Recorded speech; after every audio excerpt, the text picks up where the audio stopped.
Good morning friends. In today's class, we are going to see about models of the programs.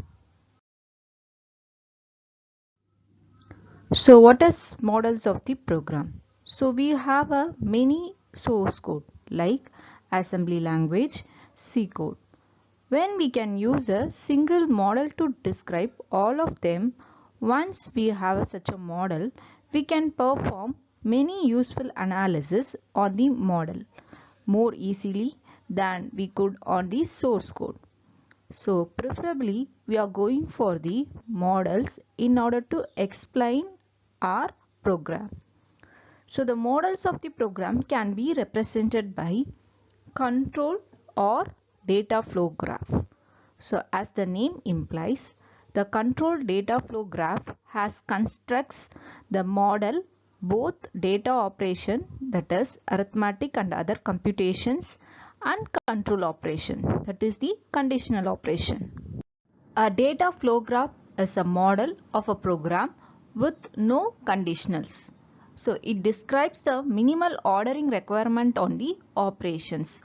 So actually the data flow graph converts original block into a single assignment form. So what is a single assignment form? A variable appears only once on the left hand side. So if it appears on the two times, your single assignment form will convert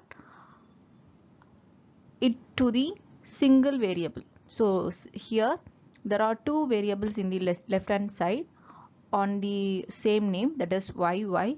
So here in the single assignment form it has been converted to y and y1.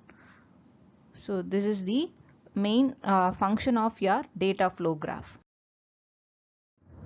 So why we need actually this function?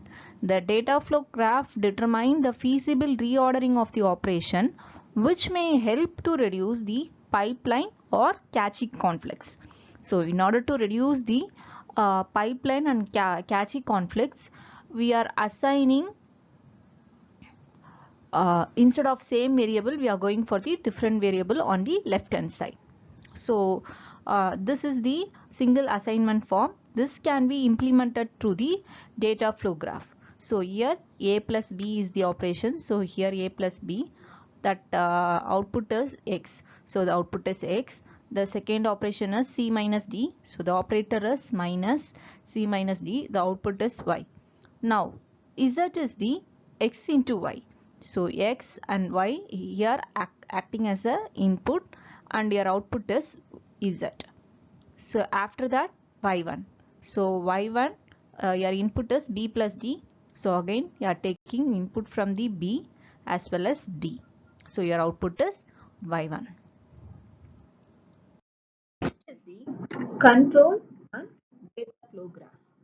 So here the